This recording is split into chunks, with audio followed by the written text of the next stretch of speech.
What is literacy?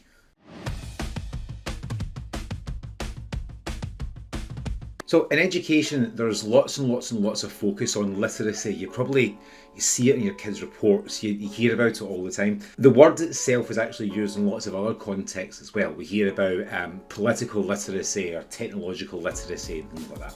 In this educational sense though, literacy is maybe a bit more straightforward. It is reading and writing, basically. But as always in education, things can get more complicated.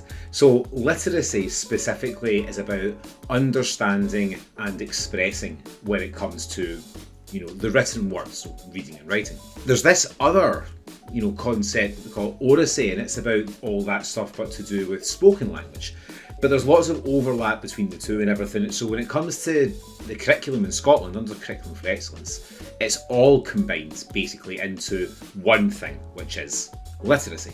So that's why when you look at the literacy stats, for example, for primary schools, you'll find figures for reading, writing, and then another one for listening and talking. And it's why the combined literacy stat is a combination of those, not just of reading and writing. Curriculum for Excellence actually offers at least an attempt at a definition of literacy.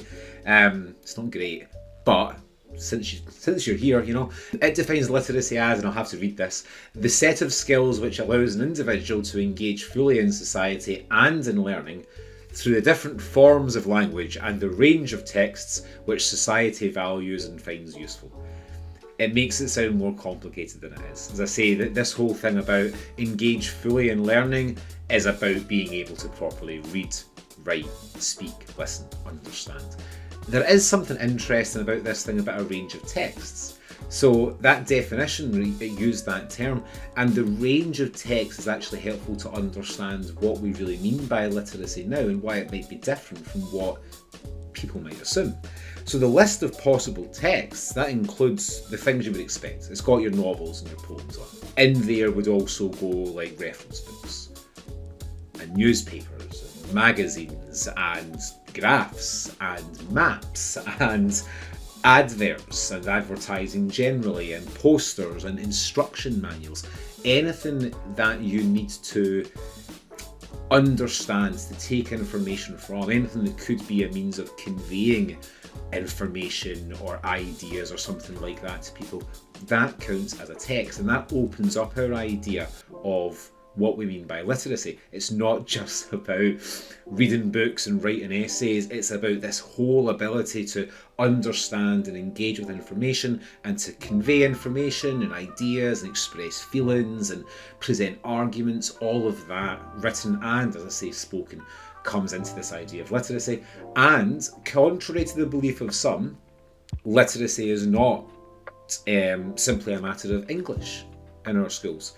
Engaging with the Scots language is a valuable part of literacy in this country. And actually even local dialects, the use of any kind of means of expression in that regard, that all counts towards what we think of as literacy.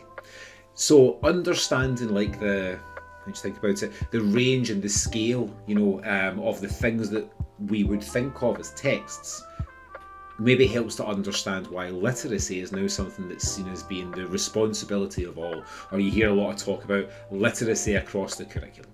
It doesn't mean that, we're expecting, maths teachers to find a poem that works for quadratic equations and stuff like that. It's not about that.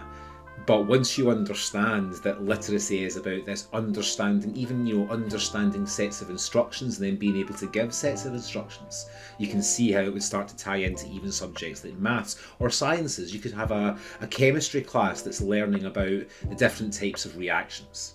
And there's going to be some direct teaching in there. There's going to be them listening to a teacher.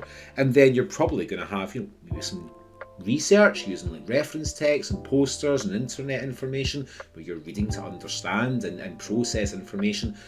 And then maybe you produce posters, you do reports, you do presentations, but that's you writing or speaking and taking all of that. So all of that's literacy.